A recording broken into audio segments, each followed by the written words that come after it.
Good afternoon and welcome to today's webinar, How Do I DE&I? My name is Stephanie Hurst and I'm the Member Programs Manager for the National Apartment Association Education Institute. Thank you for joining us. Before we get started, I want to go over a few housekeeping points. This presentation is being recorded and will be posted on the webinars page of the NAA website by early next week. During the discussion, you can type questions into the chat box on your screen and we will share them with our presenters. We've left time at the end for questions. And now I will turn it over to the DE&I Committee's Vice Chair, Kara House, to kick off today's presentation. Kara? Thank you so much, Stephanie, and welcome to everybody who's joining us today for this exciting webinar. If you were able to see our presenters speak at Apartmentalize, you will know that you're in for an invigorating, thought-provoking discussion to answer the question, how do I DE&I? Today, we'll be learning about today's leadership challenges for DE&I, in-demand skills for inclusive cultures, and 5 things you must get right to jumpstart your DE&I program. And it's my pleasure to introduce our speakers today, starting with Jessie Miller. Jessie is a national award-winning real estate executive with 15 years of property management experience that encompasses asset management, program development, strategic planning, and administration. He serves as Director of Real Estate and is an integral part of the leadership team that manages Greystar's Portland portfolio in both its multifamily and commercial management sectors. With a passion for education, Mr. Miller has also served as a featured speaker at multiple industry conferences, including Apartmentalize, Spectrum, Prism, EdCon, Seattle's Trends, National League of Cities, Tokyo's Japan Property Management Association, Jindao, China's first International Asset Management Summit in Beijing, UKAA's Festival of Built to Rent, and is a School of Business adjunct instructor at Portland State University. He was also featured in the Journal of Property Management, NAA's NA Units magazine, and the Top 100 magazine, Real Estate Edition. Reflecting his exemplary leadership and strong commitment to the real estate industry, Mr. Miller was awarded the 2020 NAA ACE Industry Practitioner of the Year, the 2019 National REME ARM of the Year, and the 2018 NAA Credential Holder of the Year awards. Up next is Lori Oliver. Lori, who has been active in the property management industry since 1998, leads Avenue 5 initiatives designed to create a more diverse and inclusive workplace culture and to ensure that the company's policies, procedures, practices, and systems are equitable and allow all associates to reach their highest potential.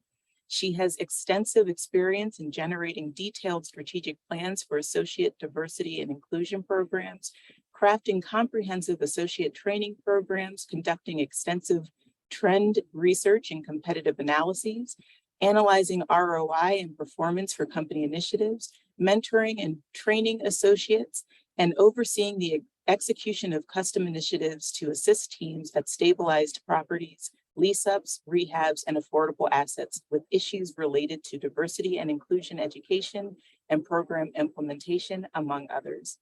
Prior to joining Avenue 5, Lori served in leadership roles at Archstone, BRE, BlackRock, Riverstone Residential Group, and Invitation Homes. She currently serves on the NAA's Diversity, Equity, and Inclusion Strategic Planning Subcommittee and actively engages with the National Multifamily Housing Council's Diversity, Equity, and Inclusion Initiative as Avenue 5's designated representative. And finally, Heather Millett. Heather is Senior Director of Training and Development at FPI Management and President of Millett Motivation, a leadership development consultancy. With over 20 years of multifamily industry experience, Heather serves as an award-winning learning and development leader, keynote speaker, executive coach, management consultant, and course facilitator.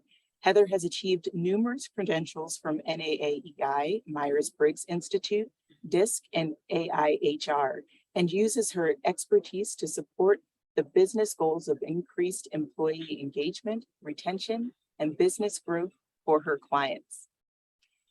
As a reminder for folks, if you have questions for today's speakers, please remember to share them in the chat. And it's my pleasure to now turn it over to our presenters. Thanks. Awesome. Thank you so much, Kara. Appreciate that. So we are extremely excited to be here.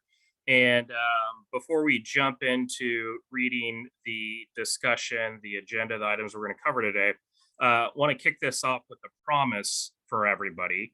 The promise that we're giving everybody is that each and every single one of you 38 folks on this call will be able to walk away with a new DE&I tool that you can implement immediately.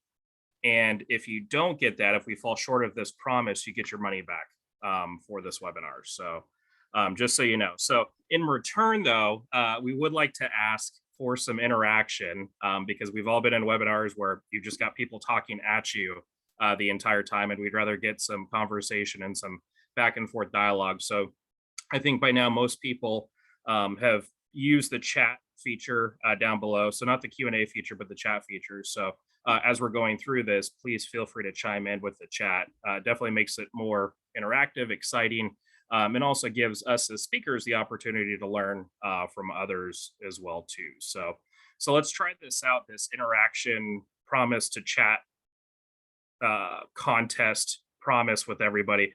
In the chat button, can you, thank you, Amy, I like interactive sessions too.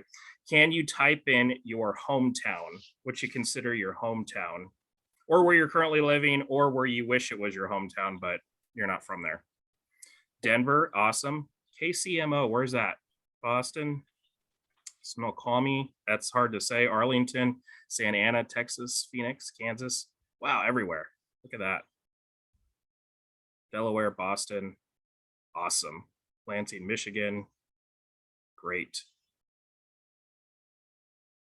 I did notice I just moved to Hawaii about 3 months ago. Nobody on here outside of me is in Hawaii, so that is sad. So if anybody's on there, or if you're just looking to visit one day, then definitely let me know. So, okay, so that said, let's jump into the discussion items. We're going to kick things off with understanding the challenges with implementing DE&I. Oh, can we go back, Heather? Alrighty. Understand challenges with implementing DE&I, right? I think most of us know that it's a good thing. DE&I brings all sorts of advantages and pros to, business settings, work-life settings, life settings, but there's challenges with getting it going, right? And then also making sure it's successful and able to follow through. Secondly, we're going to talk about the new skills in demand for an inclusive culture. Then we're going to gain a better understanding, learn some things to gain a better understanding of DE&I today because it's fast, quickly evolving. And then lastly, pick up new tools to start a new DE&I program or expand upon the current one that you have. So lucky to have two awesome speakers here that will be able to help us. And I'm talking about Heather and Lori, not myself, that help us kind of guide us through some different strategies and things we can start off with. So, but why don't we kick this off with the title, right? And it's How Do I DE&I? And in my opinion, you can't really start something off and find out a solution until you kind of know what you're talking about for that. So in the chat, if you could, type in what your opinion is of what diversity means. How is that defined? And there's no wrong answer. There's no right answer. People are coming from different perspectives, which is good. So throw it up in the chat. What's your definition of diversity? Variety, great. Got variety. All right, different backgrounds, different experiences, opinions, and thoughts, perspectives, awesome. Different, widespread representation. Okay, great. Anything else to throw in? People of all backgrounds, nationalities, religions, income stratas. Yes, inclusion. Awesome, awesome. So my follow-up question is for everybody is, do you think that I have diversity? Me personally, Jesse Miller, do I have diversity? And again, no right or wrong answer. Throw it up in the chat. Tell me what you think. Do I have diversity? Absolutely, yes. I don't think it's a person. Groups are diverse. Can't tell yet. What does YWA mean? And for me, yes, totally. Okay, yes, everyone is diverse. Yes. Okay, so thank you for that feedback. So one thing I'm gonna mention here in terms of conceptually for the definition of diversity is I think oftentimes a lot of us, and I myself thought of it in this way, that a person is diverse, right? Based upon, like we talked about, maybe, it could be nationality or age or race or, where you're from. But a couple of you hit the nail on the head back in the chat earlier, where it's actually based upon diversity is based upon a group of people. So a community, right? A church, right? And it could be all sorts of different factors, right? It's the experiences, those lived experiences people have when they're coming together. And that's what creates diversity. It's not just one person, right? So I think there's that thought like, okay, well, Jesse's diverse, right? He has darker skin, right? And he was living in Portland, so it's more diverse, right? But then he moved to Hawaii and a lot of people have darker skin there, right? So is he still diverse, right? So it goes beyond that. It's more so, how does that group of people with all those different, experiences combined, to that one common side of it. So I hope that's something that that makes sense with it. So collective of different experiences that people bring. Okay, let's go to the next slide, Heather, please. Okay, definition of equity. So this is a good one, right? We're not talking equality, we're talking equity here. So in the chat, if you could throw out what you think your definition of equity is.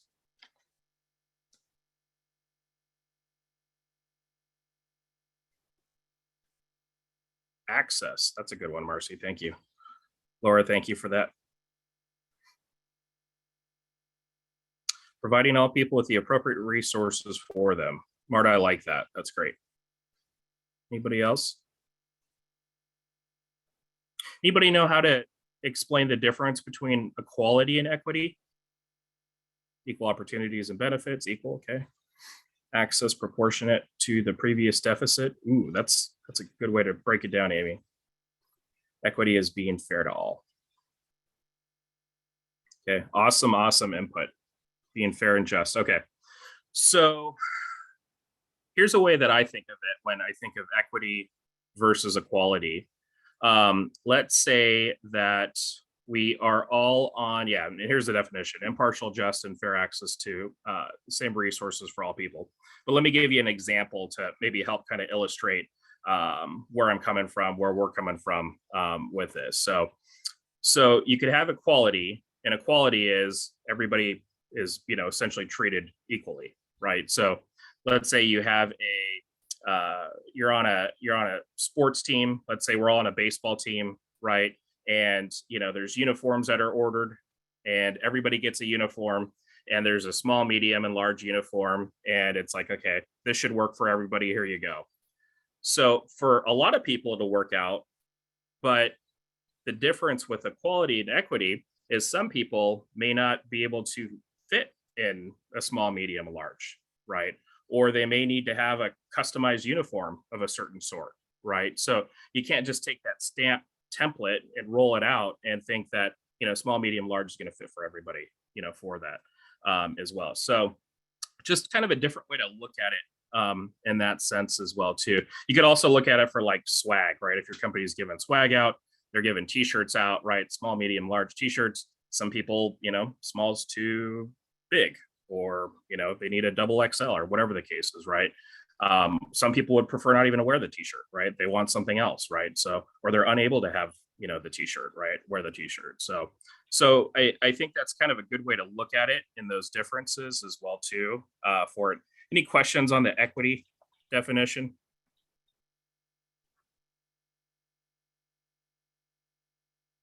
Cool. Either I'm doing a really good job explaining it, or it doesn't make sense at all. Yes, some don't even want the t-shirts, exactly. Okay, so let's hop to the last one, last but not least, and let's talk inclusion. So throw it up in the chat. What do you think inclusion is defined? Equity, one size does not fit all. Veronica, I agree.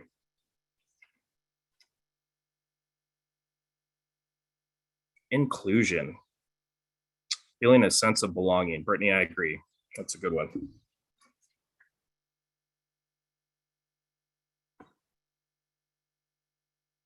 having the opportunity to be involved and contribute. Everyone has an equal opportunity to join, feeling a part of the process. Yes, yes, yes. Those are all great. Can we show the definition, Heather? So seeing your unique self-represented group, that's a good one too, Samantha. So intrinsic value placed on someone's diverse experience.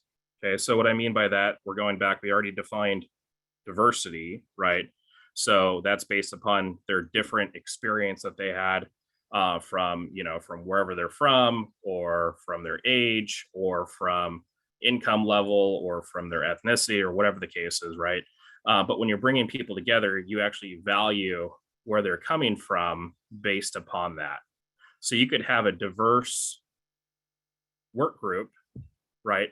But you could not have inclusion if you don't value that, right? As well, if you don't value their feedback and their experience and where they're coming from on that. So, so hopefully that kind of helps set the table insofar as where we're going with that. Laura, awesome. That's great. Okay, so let's go to the next slide if we can, please.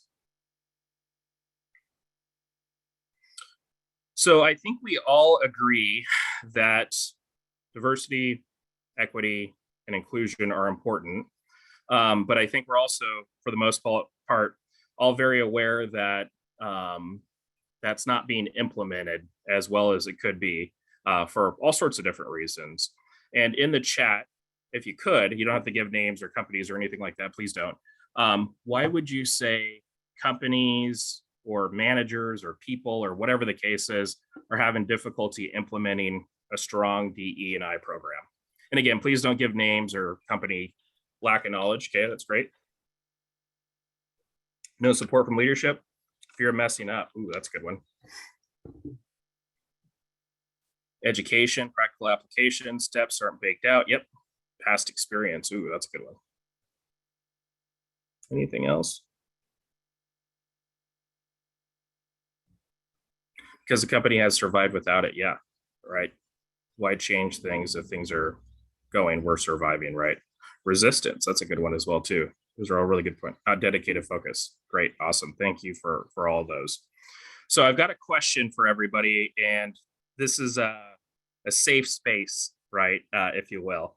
Do you think you currently generalize, stereotype, or have biases in your life, and you can't really help it, and they're there? What do you think? Yes. Shay, I do too. Yes.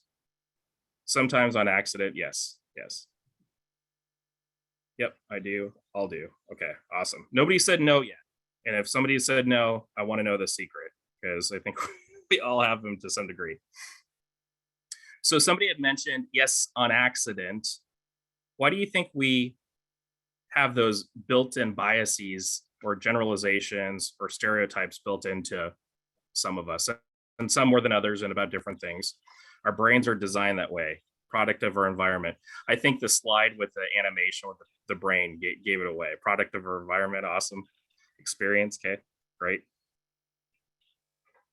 Okay, awesome. So let's talk about biology a little bit, and I'm going to make that connection from our brain to how we all generalize and stereotype. If you have a brain, right, you're doing that, right? So let's talk about that. So what is the purpose of the brain? Purpose of the brain is information processing, helps us really just move and stay alive, right? And again, I'm going to tie this back into that discussion of stereotypes. Can we go to the next animation, Heather? So these are some important numbers I just want you to write down. If you're a nerd like me, this stuff was really impactful. Your brain only makes up 2% of your body weight, but uses 20% of your energy.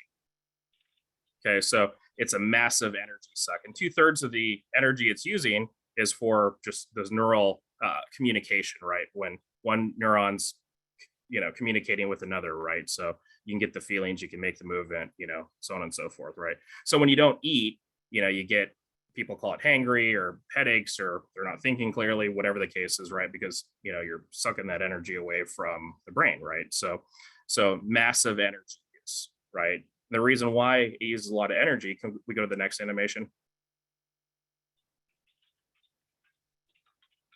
is for information processing, right? So every second, your brain processes 11 million bits of information.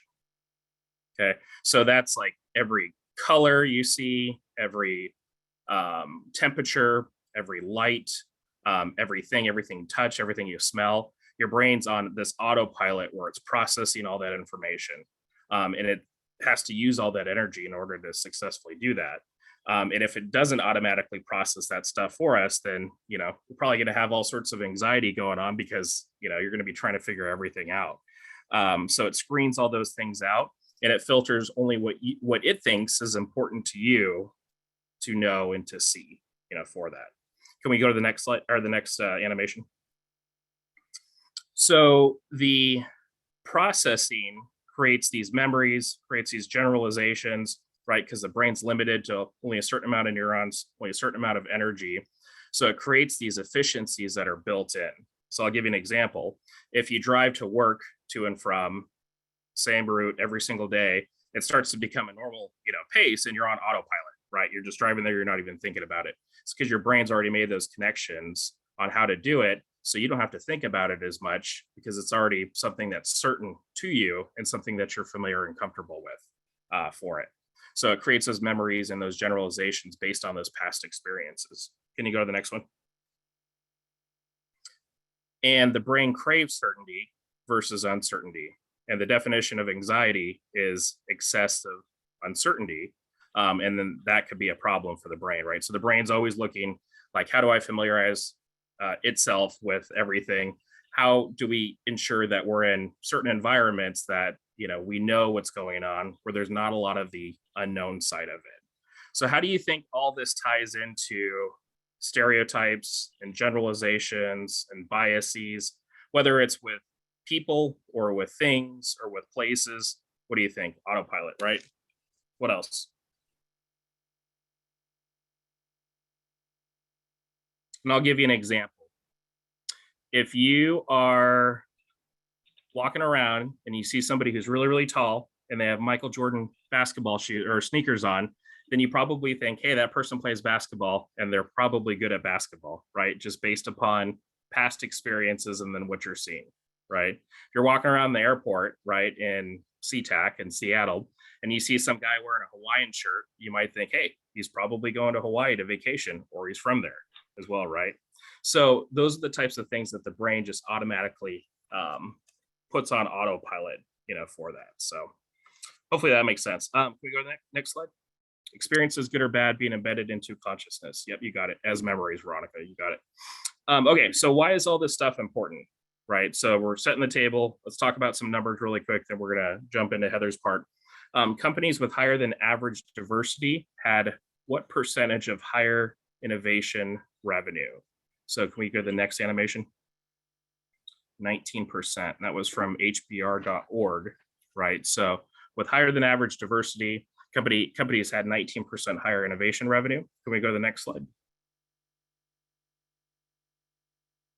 Then what percentage of job seekers consider diversity is important? And we can click the animation in. This one's a high one, 67%, right? That's a glassdoor.com stat, right? So again, we defined DE&I. We talked about how we're all the same, how we've got this built in, into our systems to, generally generalize or stereotype or have these biases. And we talked about some numbers as to why creating successful DE&I programs are important.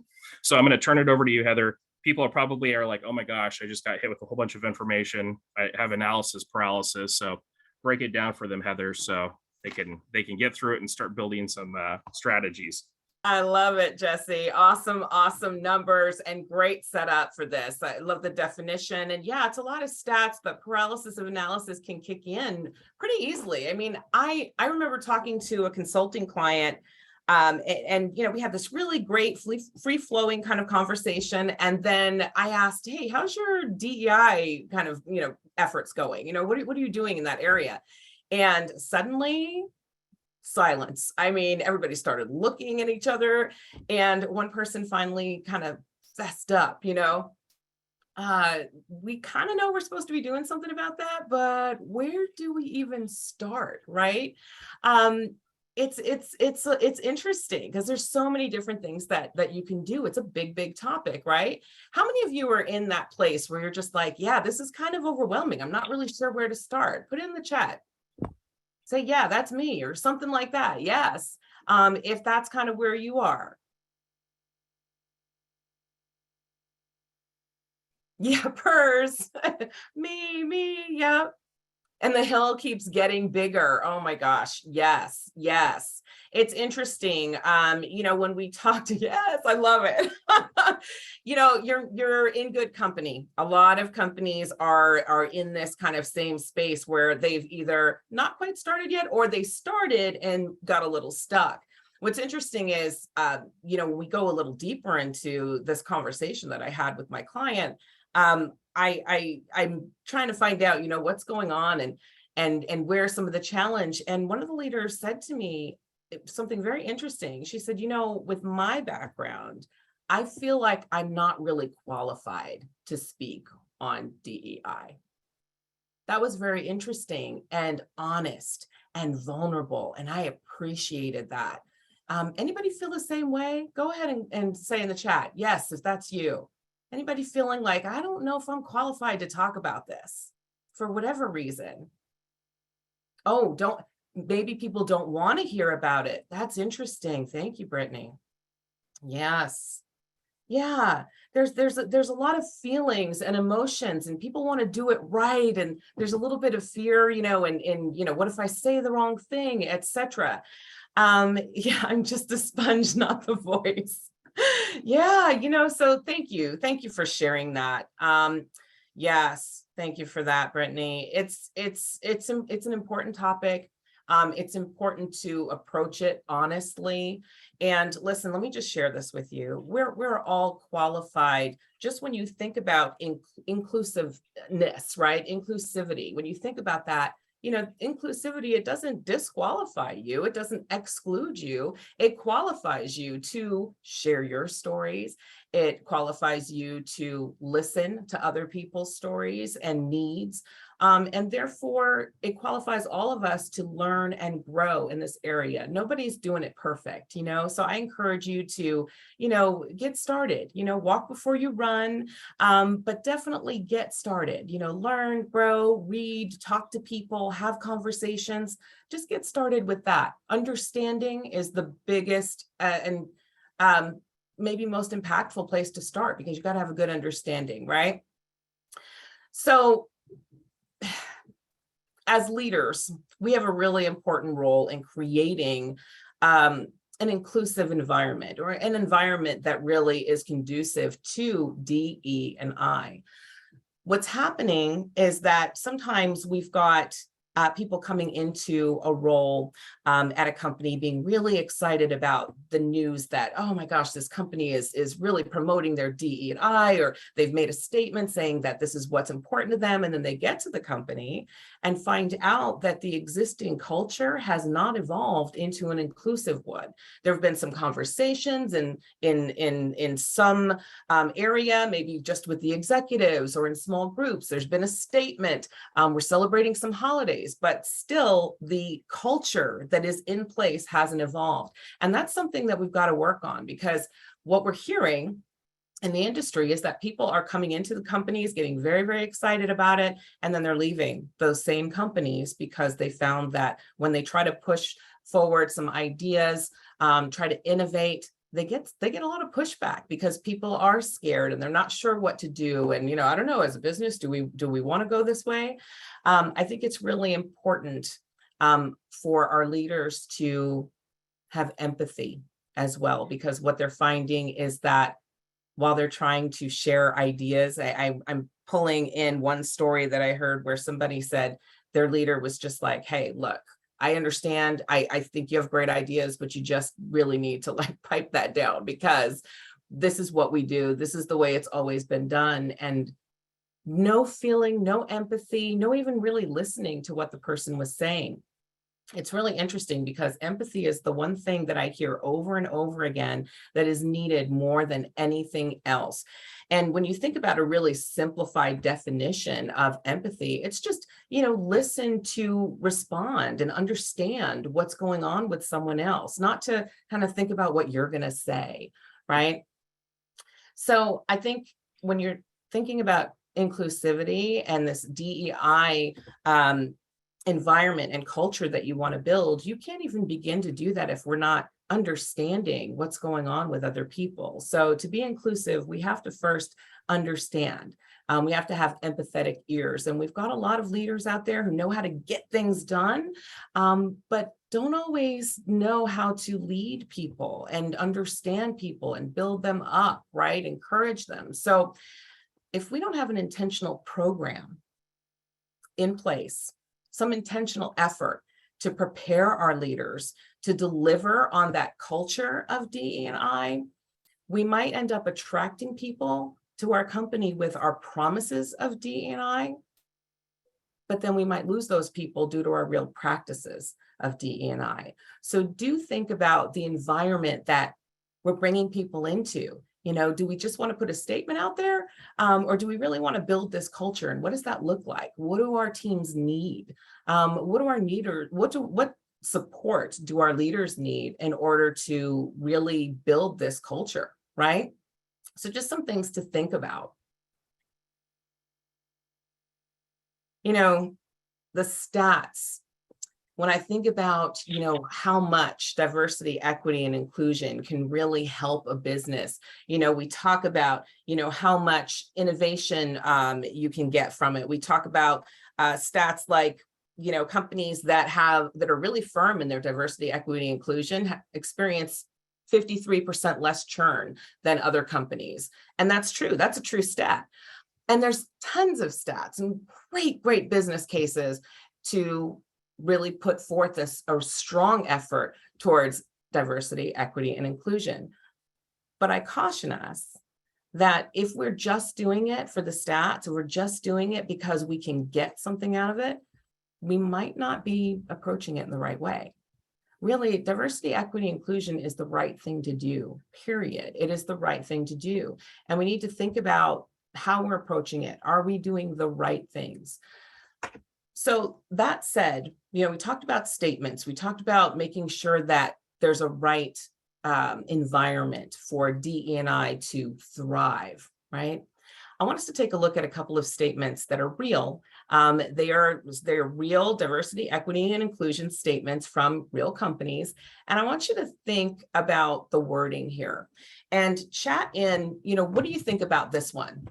This is a real DE&I statement. Just take that in and put in the chat what you think about this statement. Is it a good one? How does it make you feel?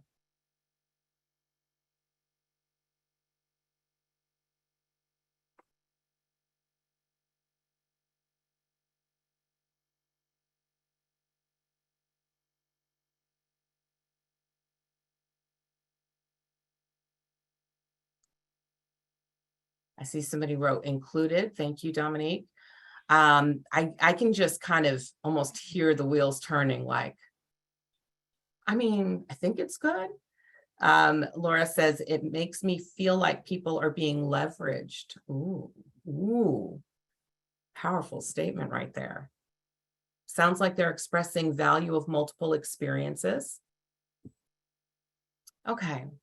So let's look at another one, and maybe that'll help you kind of frame up even more of an opinion about what you think about these statements or how you feel about it. This one's a little longer, but take time to just take this in and let me know in the chat how you feel about this one.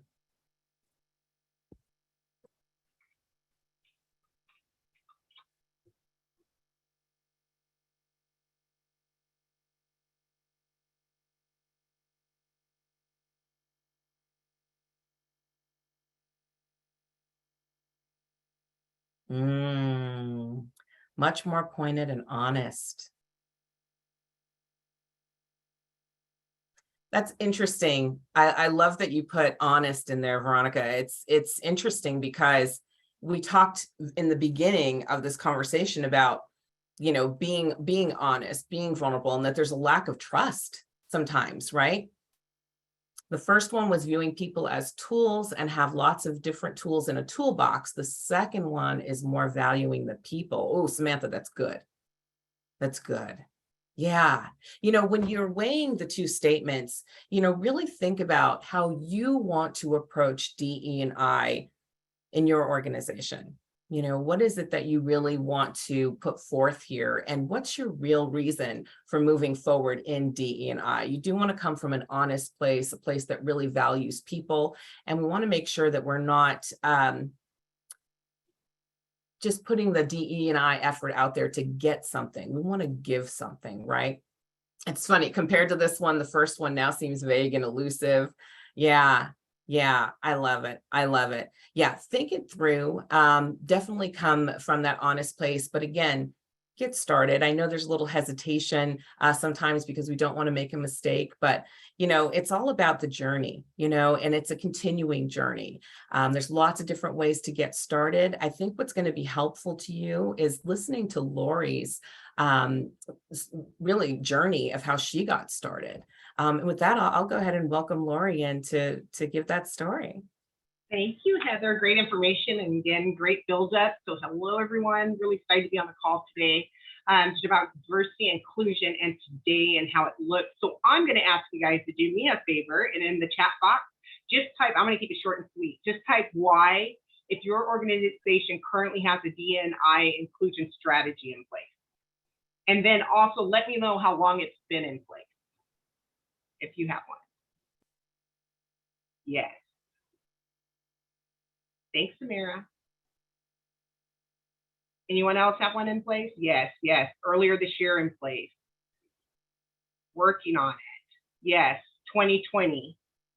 Early this year also. Okay. Yes. Started in 2020. Awesome. So we have some experienced people on there. Exactly, Shay. Due to George Floyd. So I'm going to tell you a little bit. I'm going to talk about the big journey, the company journey, but also my journey with D&I and how I came about in this position. So the Avenue 5 program launched in 2020, and absolutely it was because the company recognized the importance of the organization just acting in a way that was prompt, sensitive, impactful, and sustainable after the murder of George Floyd. So that was what kicked it off. That's what kicked it off for a lot of us. Some organizations probably didn't know what to do, and that's why some of them started this year, because I'm going to tell you, in 2020, when it all started and I was asked to be part of this position, one of the biggest fears I had was, am I qualified enough? Do I know enough? And can I find enough to be qualified and be a subject matter expert for the organization and lead us into this new journey that we were going on? And at that time in 2020, I'm sure all you guys can agree, when you Googled it, you couldn't find anything really. I was talking to counterparts in the industry, asking their experience, what they found. I was trying to reach out to different associations. We were all on the same boat. Organizations that thought they had something in place didn't want to share the information because they thought it was a cutting edge thing for their company. And I'm here to tell you that is not the case with diversity, equity, and inclusion. It should not be a secret. We should all be working together, and this is a journey for all of us to take. So if you're thinking diversity, equity, and inclusion is a cutting edge for your company, it's going to lead you somewhere else, that is the wrong reason to do it. And it's the wrong reason to do it if you're just checking boxes. This is something that we have to continue to focus on and move forward on. So with the mission, how ours became a mission is our CEO, his name is Walt Smith, he wanted to ensure that his organization did its part to call out discriminatory behavior, address historic societal injustices, as well as taking steps to positive change. So what happened in 2020 with our company in July, to be exact, we incorporated diversity and inclusion. It wasn't that the organization didn't have it, but understand, it's not a program, it's part of your culture of your company. And part of that culture starts with your core beliefs and who you are. That is your foundation. So when all we did, it should have done in 2020, is just made it more of a focus of, this is what we're focused on to move forward, to continue to evolve on, not that we all have to create it. It's been around for probably 200 plus years, these issues, right? So it was really important for us to do that. So we had already established the company's foundations with our core beliefs and our culture, which is all about people. So it just made so much sense to focus on that. So while workplace and diversity sounds like it's intrinsic, it sounds like it's easy, right? We can do this really easy and smooth. It can be challenging to implement, right? Because you don't know where to start. But with Avenue 5, it became such a natural transition for us that Walt already had in his mind what he wanted to do. So he knew that he wanted to give back to organizations. He wanted to give back to the company. He wanted to support his associates that were working for him. He wanted to be a leader. He wanted to not just say, find the first person in the company and say, okay, you are a person of color, I want you to be in charge of it, right? So that wasn't the case. It was that he really thought about and had a process and worked with our executive team on what he was going to do. So that's kind of our company journey. But my journey personally started the day Walt Smith called me and said, Lori, I'm thinking about this position. This is what it's going to entail. It's going to be a vice president of diversity and inclusion. What do you think? As he's going over it. And, you know, when people ask you what you think, especially with me, I always have to ask, do you really want to know? Because I can be pretty vocal and pretty straightforward, as most of you know me. I'm sure Heather can contest to that. So when he asked me that question, I was like, well, Walt, do you really want to know what I'm thinking? And he said, yes. And I said, well, I'm thinking you're just putting me in the position because I'm Black and I don't want to be set up to fail. Now, a lot of you guys are probably sitting out there going, that's uncomfortable. But I'm going to tell you, diversity and inclusion conversations are uncomfortable. And if we're not brave enough to start the conversation and continue the conversation, we are not going to have change. And I needed Walt to explain to me why the here, why now? Why were you picking me? And more importantly, I needed to hear it from him because I needed convincing that I could do it, that I had what it takes. Because at the time, I was just thinking, I don't know how to lead people. I'm not a subject matter expert. You know, you asked, I saw an email the day before and then you called me. I Googled a little bit. There's no how-to book on diversity and inclusion really at that time. So the plan for Avenue 5 included this new full-time internal position that just only focuses on diversity and inclusion efforts and strategies. And that was assigned to me, and I actually report to the HR department. And then overall, once I was in the position, the goal and the role was just mainly to promote more inclusive workplace culture within the company, but also ensuring all levels of the company reflect that diversity that's in our society, right? So we want it to flex all throughout our leadership. And it's not just about, a lot of times with diversity, I realize the first thing we want to go to is when we look at the demographics, like gender and race, right? But it's so much more than that. You know, when you're saying diverse group, you know, do you have skinny people, chubby people, short people, red hair people, dark hair people? It encompasses so much. So my focus on securing the position and developing initiatives to support the company's initiatives was just, I have to determine and demonstrate a way that we can communicate that, but it was also a struggle to make sure that I was being inclusive and not just taking it on, because know that when he said the title, I felt like it was my job to do diversity and inclusion, my job to make sure everybody knew what the training was. So with that, Heather, next page, because I'm going to break it down for you. I'm just going to give you the real truth, okay? So you will be challenged in this position. You are going to have people ask you, why here, why now? Why is the company trying to make this change, and why weren't you doing it before? By the way, when they leave your company, they're going to talk about that you weren't diverse, because that's the topic to have now, so just get ready for it. Why did you get this role? If you're in a role or you're in a position or you're leading a committee, somebody is going to question why you. Why are you leading it? What makes you an expert? Why do you have to keep talking about this at work? It is going to come up. And at first I was like, I know, I'm kind of getting tired of it too, right? But when you look at it, we have to keep talking about it because we're not seeing enough change quickly. Change is evolving, but it's evolving slowly. So what does diversity and inclusion mean to your company? Jesse started with that, with the definition and trying to get to understand where you're at. But as an organization, you have to have that understanding. You have to have that definition. It has to show and breathe and live within your culture. So that is so important on there. And as you can tell, I get a little passionate, so I'm hoping I'm not scaring anyone out there. You can go ahead and respond in chat if I'm going too fast or anything. Okay, so you will get frustrated. So although D&I essentials for organizations are top priority, I want you to understand that when you get into that position, thank you, Heather, when you get into that position or you start that committee, your initiatives that you're coming up with may not get passed right away. But this is what I want you to remember. that it's taken us a long time in history and we're barely seeing strides. So I don't want you to get frustrated because you came up with an initiative and now your company's not jumping on that initiative as quickly as you like because it should have been fixed years ago. Just know that you're going to have to keep tapping. You're going to have to keep talking. You're going to have to keep pulling up a chair trying to get at the table. But once you're at the table, don't be afraid to speak up. If they invited you to the table, then speak up for others, okay? And I was sitting at this conference last week and someone said, well, what if you don't get invited to the table? And I love the speaker's answer. Then you start your own table and you get allies that will support you to get that voice out there. So that is just so huge, you guys. Next slide. So next thing, what happens with your diversity inclusion strategy? Well, as we all know, what gets measured gets done, right? So you have to start somewhere. And I know right now, the way that the world is going with diversity inclusion and the training and the conferences and all this stuff, it's starting to get bogged down. There's so many people out there, and some people are just trying to make a quick buck and come up with all these programs to help you and all these things. But I'm going to tell you, you have to take the journey the way you have to take the journey with your company where you're at. You have to meet your company where it's at today. You can't push them forward and try and jump in where, let's say, Salesforce is at. Because I know people are like, well, Salesforce puts on there all their demographic information. Well, Salesforce is an international company, and most international companies were doing this even in 1970 because they had to report it to the EEOC. They had to prove it, right? Most universities were already ahead of it. So those are resources and tools that we can use as well. But what gets measured gets done. So the next step in your D&I journey, like most organizations, led to diversity and diversity metrics. So we decided to track in our company workforce demographics, diversity hiring, retention, and promotion rates.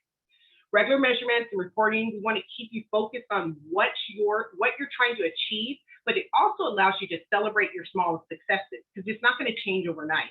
But I know probably how many of you on the call, and I'm going to correct myself because I know I keep saying guys, I'm trying to get better at that, but how many of you on the conference call today at your organization, as soon as 2020 or as soon as your initiative hit, they were trying to get you to partner with HBCUs? And for those of you all that don't know what that means, it's historically Black colleges and universities. I'm going to tell you, every board I sat on, every committee I sat on, when I was talking to our counterparts, a lot of them, that's where the strategy was going. We're going to tap into that. We're going to move that. We're going to go there. But you know what, really, if you think about it, I think in our industry, we do have diversity. I just think we need to make sure that it's throughout the entire company, right? So what gets measured gets done. So measure today where you're at so you can move forward to tomorrow. And make small strides. Don't try and go out and just hire a bunch of people of color, because I guarantee you within 3 to 6 months, if your culture's not ready for it, you're also going to have turnover. And I think we're all experiencing that right now too as well. So next slide. So when you see this one, it was time. And this slide really speaks to me because at the point in my journey, I want to say it was probably 2021, probably around third quarter, is when I kind of took all that pressure I had off of myself and realized that it is not just my job to push the initiatives for diversity and inclusion along. It is our job to do it. And so I really did take on a lot when I first got into the position. At people calling me, people I thought were my friends that were just going to say, hey, good job, but they were challenging me too, you know. And then I was hearing stories. So people would call me almost every day, tell me their story or their situation or things that were going on. And I was taking that in. I'm going to be honest with you, probably the first 6 to 9 months, I was crying almost every day because people would tell me their stories. And there's something about, next slide, Heather. There is something about someone sharing their story. It evokes so much emotion, and it gets so much passion, and it wants you to change. So telling stories is one of the most powerful means that people have that influence each other. It teaches us and it inspires us. So storytelling is such an effective tool because it really forges connection among people, between people and their ideas and who we are. So stories convey that culture, that history, and the values that unite us together. And that's what we're trying to get in our organization. That's what we're trying to get in our industry. That's what we're trying to get in our world, right? So I encourage you to tell your story. So stories based on approach of your D&I strategy, just think about it. In your own organization, being able to tell these stories, and by the way, you don't need to tell my story. You don't need to tell Heather's story. Your story is just as impactful. I was speaking to someone, they're like, Laura, I'm getting ready to do this training. Can you give me some diversity inclusion stories? And I was like, well, what's your story? She's like, well, I don't have one because my background is this. I'm like, no, you have a story. I'm sure you have been discriminated against, whether it was your age, the color of your hair, the school you went to, or there's a story there. We all have a story, and your story is so powerful. So don't try and grab onto other people's stories. Listen to them, trying to figure out how to make things better.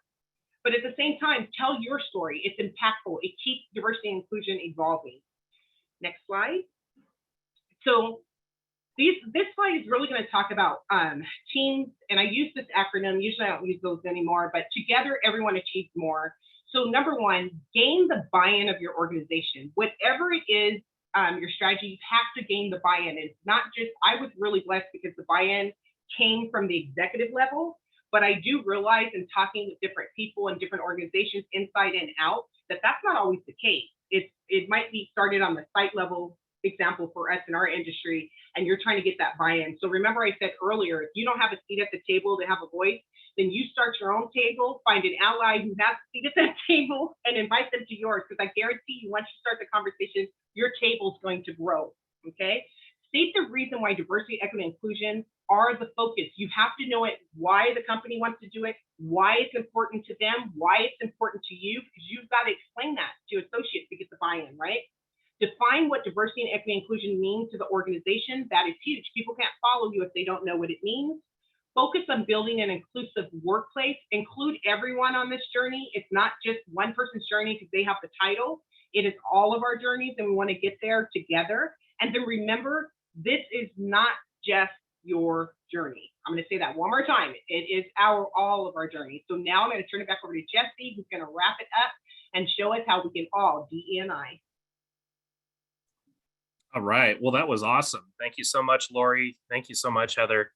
In the chat really quick, if you could throw up, please let us know if we owe you a refund for registering for this webinar. We're happy to give you the money back. But yeah, no, in summary, jokes aside, key takeaways, we talked about the challenges and the opportunities, talked about new skills in demand for an inclusive culture, gained a better understanding of DE&I today, and then picked up some new tools to start a new DE&I program or enhance the current one that you have as well. And I've got 7 minutes until the hour. And Kara, I think you've got a couple of slides you need to hit, and then we could cover any questions with the remaining time. Yeah. Jesse, we have resources. So just really quickly, if you, go ahead, Yep. With the resources, there's different resources that you can find. I spoke on a few, but within our industry, you can also have, if you have access to the National Apartment Association website, we have a diversity, equity, and inclusion toolkit that you can grab resources from there. There's also our affiliates that also have resources, so make sure you're searching there. For your bookshelves, these are the books that I started with, Blind Spot, Inclusive Mindset, Normal Sucks, and my all-time favorite, if you get nothing else, get Berta Myers, What If I Say the Wrong Thing? Because I think that is the problem. It's one of the things we fear the most. And then remember, we are also there for each other. It is not a company's cutting edge. It is not a secret. So reach out to your industry peers, industry partners, and support each other. And Heather? I love that. Just to piggyback off of that, yeah, take action within the next 10 days. And that action could be calling somebody at another company, right? Finding out what they're doing, and, we need to open up that communication. Don't let the fear stop you. Put it on your calendar that within the next 10 days, you're going to call somebody, you're going to start a conversation within your company, schedule a meeting, read a book, stay informed, make mistakes, stumble, but start, do it. Commit.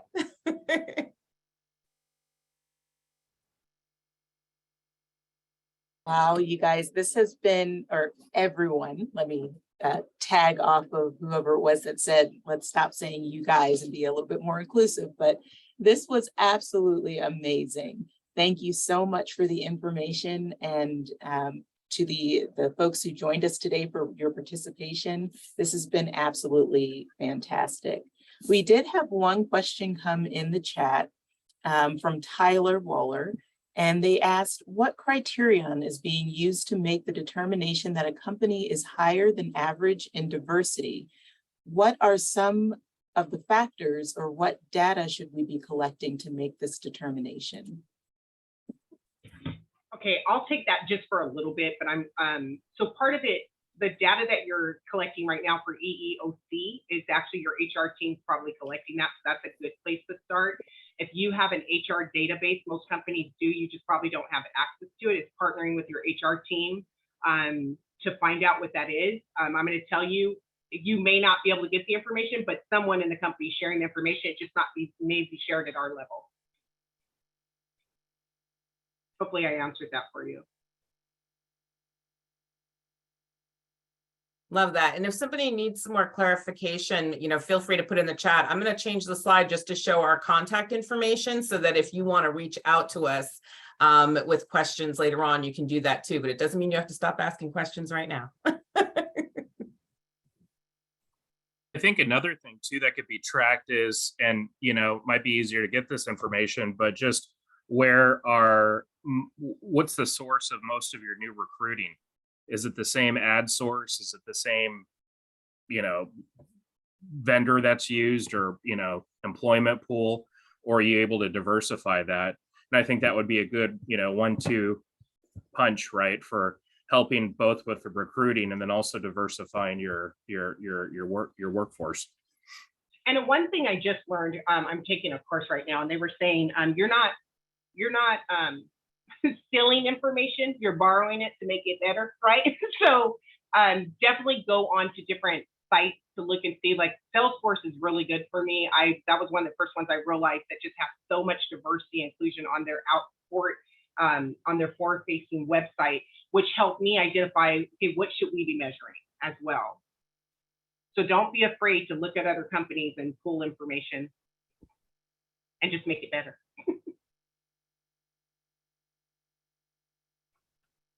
Somebody asked, what was the website? Salesforce.com. Most of us use that right now in the industry. Hold on one second. Let me make it come up really quick, and I'll give it to you exactly.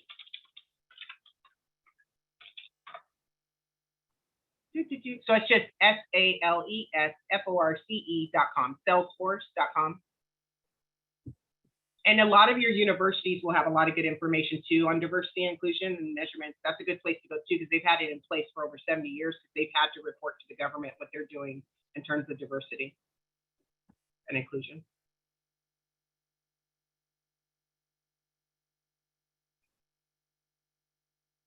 Lori, there's a question. Was that the CEO who shared during the certification program? If so, that was incredibly insightful. Program. Was that the CEO who shared during the certification program?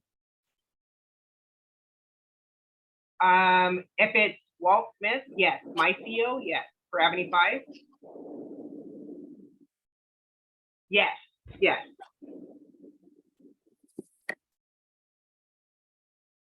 Thank you, Laura. Anyone else? Any questions? Not seen any more questions come in. So Stephanie, I'll turn it over to you for these slides. Awesome. Thank you all so much. So before we close today, I just have a couple of updates. NAA is partnering with Swift Bunny to launch a diversity, equity, and inclusion survey. The survey will run from September 5th through September 30th. So please be on the lookout for more information from your local apartment association on how your company can participate. And next slide. And we have a webinar on Thursday, September 22nd at 2 p.m. Give Back and Get Back. You can register here if you're available that day. Thank you for spending some time with us this afternoon. Thank you so much to our speakers, to Kara for moderating the chat and introducing such awesome people today. We will see you all soon. Thank you. Thanks, everyone. Bye, everybody.